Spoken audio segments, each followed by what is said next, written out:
네, 여러분 미리네 라이브입니다.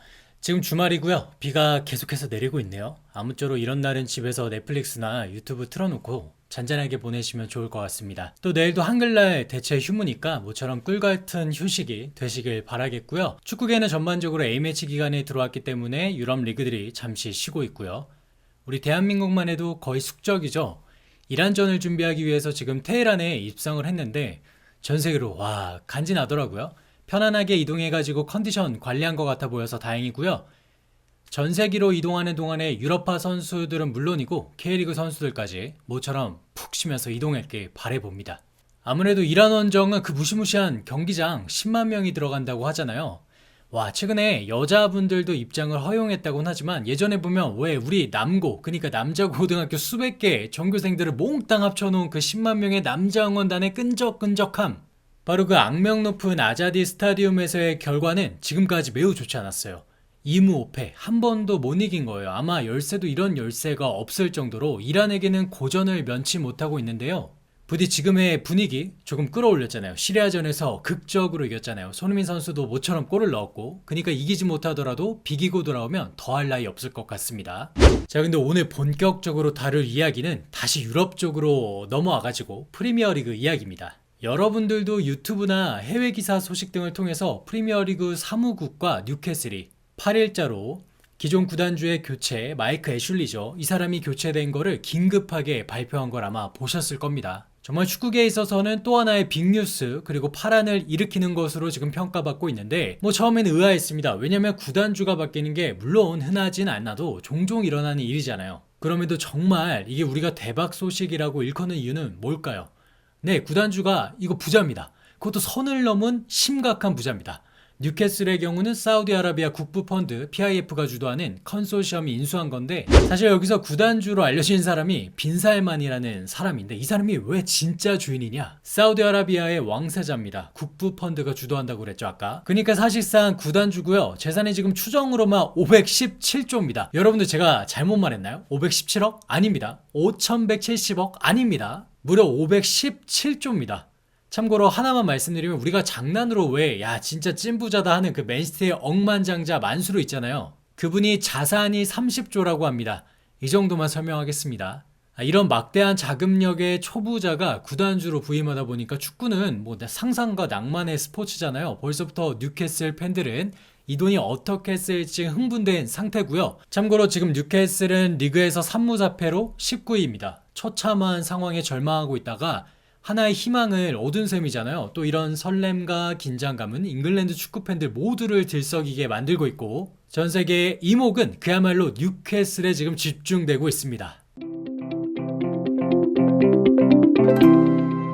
자, 앞서 얘기 드린 이 뉴캐슬 구단주의 교체 소식은 지금 워낙에 핫한 내용이기 때문에 축구 이슈에 발빠른 여러분들이라면 아마 대부분 접해보셨을 건데요. 지금 소개해드릴 내용은 또 완전 반대 대척점에 가 있는 의견입니다. 이게 구체적인 내용이 어떻게 마련되냐에 따라서 파급력이 굉장히 클 것 같아요. 바로 말씀드릴게요. 영국 매체 가디언 보도에 따르면 논란이 되고 있는 이 거래, 뉴캐슬 구단주 교체건이겠죠. 이 논란이 되는 거래가 다른 19개 프리미어리그 팀들의 눈에 가시거리가 되었고, 그들은 그러니까 19개 팀들이죠. 리그에 다음 주 긴급회의를 요청했다고 합니다. 무엇보다 그들은 인수가 궁극적으로 이루어질 수 있었던 이유와 사전에 이에 대한 정보가 거의 없는 이유를 알고 싶어 한다. 이렇게 보도를 했고요. 그리고 다른 계약 승인의 배경에 대해서도 다루고 있습니다. 리그의 승인을 위한 전제 조건은 인수 후의 클럽이 사우디아라비아의 통제하에 있지 않아야 된다는 것인데, 사우디아라비아 공공투자펀드는 콘소시엄의 80%를 보유하고 있는 것으로 알려졌고, 현재는 클럽의 대주주지만 이 펀드는 국가와 분리된 것으로 여겨져서 프리미어리그 입장에서 인수가 허용됐다. 그러니까 다시 말씀드리면 여러분들, 프리미어리그가 이 거래를 승인한 건 사우디아라비아와 분리되었기 때문이라는 거예요. 그 국부 펀드가. 그런데 여전히 재밌는 건, 아니 이 기금에 가장 영향력 있는 인물로 알려진 이 사람이 심각한 인권 침해 혐의를 받고 있는 무함마드 빈 살만 사우디 왕세자라는 거예요. 아까 제가 얘기했죠. 이 사람이 실제적인 구단주고 재산만 몇 조가 있다고 했죠? 네, 517조를 가지고 있다고요. 근데 여기서 이제 계속해서 가장 중요한 반대의 이유가 나옵니다. 국제 앰네스티는 세계 최대 인권 단체예요. 거래 이전에 사우디아라비아가 스포츠 워싱을 통해 이미지를 다듬으려 한다고 여러 차례 우려를 표명한 바 있다. 또한 걸프 국가는 TV 해적 행위에 공동 책임을 지고 있다고 비난받았다. 왜 정말 그 해적 주소 통해서 공짜로 TV 보는 사람들 있잖아요. 거기에 이제 자세히 보면 중동 국가 참 많아요. 어쨌든 그 결과 클럽들은 프리미어리그 브랜드에 대한 PR을 우려하고 있다. 이 또한 요청된 회의에서 거론되어야 한다. 자, 앞서 나온 이야기들을 종합해보면 결국 뉴캐슬을 제외한 19개의 프리미어리그의 이 구단들이 긴급회의를 소집한 건 뭐 단순히 뉴캐슬의 자금력이 지금 축구계 질서를 해친다는 건 아닌 것 같습니다. 구단주라고 우리가 볼 수 있는 빈살 만에 그간의 인권 침해 행위가 심각했고 실제로 뭐 정말 살인 청부 등의 행위까지 있었다고 하니까요. 이런 사람이 프리미어리그의 구단주로 부임하는 것 자체가 어떻게 보면 떳떳하지 못하고 프리미어리그의 이미지에 훼손되는 부분이 있다라는 거죠. 이렇게 심플하게 정리해 볼 수 있을 것 같아요. 어떻게 보면 맞는 말 같기도 하고요. 또 한편에서는 축구라는 스포츠의 자율성을 보장하라는 이런 목소리도 꽤 있고요. 영국이라는 나라가 과연 인권 문제에서 자유로울 수 있느냐 이런 의견도 대단히 많습니다. 실제로 아이러니하게도 전쟁에 쓰이는 무기를 중동 국가에 가장 많이 판매하는 국가 중에 하나가 영국이기도 합니다. 이게 가치 판단을 어디에 두느냐의 문제라서 쉽게 말하긴 좀 어렵지만 올 초에 뭐 슈퍼리그 도입될 때도 좀 생각나는 것 같습니다. 개인적으로 대단한 자금력이 돌아가지고 뭐 화려한 선수들이 리그에 들어와서 재미를 높이는 게 시청자들의 입장에서는 뭐 저 또한 마찬가지고 매우 재밌겠죠. 또 이게 또 축구 경쟁력을 올리고 산업이 잘 돌아가게 하고 정말 대단히 뭐 자본적인 측면에서 볼 때는 의미가 있겠는데 인권 침해라는 게 만약에 전부 사실이라면 개인적으로는 이 구단주는 손을 떼는 게 맞는 거 아닌가 이런 생각도 듭니다.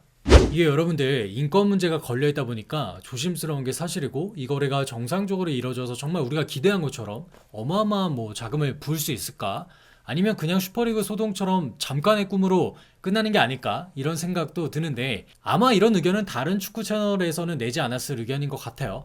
근데 이제는 이거와는 전부 별개로 이 517조 원 정말 후끈후끈한 금액이죠. 이 빈살만 이분이 온다라는 전제하에 축구판이 얼마나 뜨거워졌는지만 잠깐 얘기해 볼게요. 먼저 감독은 우승 청부사 콘테가 가장 많이 언급되고 있습니다. 처음에는 챔스도 못 나가는 팀에 굳이 갈 이유가 없다면서 부정적인 톤의 기사가 굉장히 많았는데 공신력 높은 기자 소스로 안토니오 콘테도 뉴캐슬 감독직에 관심이 있다고 합니다. 실제로 감독 입장에서는 본인이 원하는 선수 막 영입해가지고 전술 마음껏 입혀보고 그렇게 되면 지금의 뉴캐슬 19위잖아요. 이 19위보다 높은 순위 당연히 내지 않겠습니까? 그럼 뭐 손해볼 거 없으니까 나 같아도 여러분 같아도 저는 수긍할 것 같아요. 또 감독이 이어서 선수는 뭐 벌써부터 난리 났습니다. 4천억 원을 투입한다고 했잖아요. 그래서 링크도 굵직한 선수들이 제법 많이 나오고 있어요. 지금 이 기사가 나온 지 며칠 되지도 않았는데 나폴리의 뭐 핵심 수비수 쿨리발리부터 맨유의 마샬 그리고 심지어는 바르셀로나의 쿠티뉴까지 지금 거론되고 있습니다. 뭐 자금력이랑 비전이 있는 팀에 이름값 높은 선수들 링크 뜨는 건 당연한 얘기겠죠. 하지만 이걸 바라보는 팬들, 특히 뉴캐슬 팬들은 심장 터집니다. 갑자기 우리 팀이 강팀이 될 것만 같고 제2의 맨시티, 파리 생제르맹 되는 거 아니냐 이런 마음 저도 들고 있는데 팬들이 오죽하겠습니까? 근데 과연 이 딜들이 정말 현실화될지는 미지수예요. 그래서 너무 우리 김칫국 마시고 섣부르게 예상할 필요는 없을 것 같고요. 다만 이런 상상을 할 수 있게 만들어준다는 것만으로도 뉴캐슬의 이번에 구단주 교체권은 정말 대단한 소식인 것 같습니다. 아무튼 다음 주에 19개 구단의 긴급 소집이 있다니까 이거 한번 지켜보도록 하겠습니다.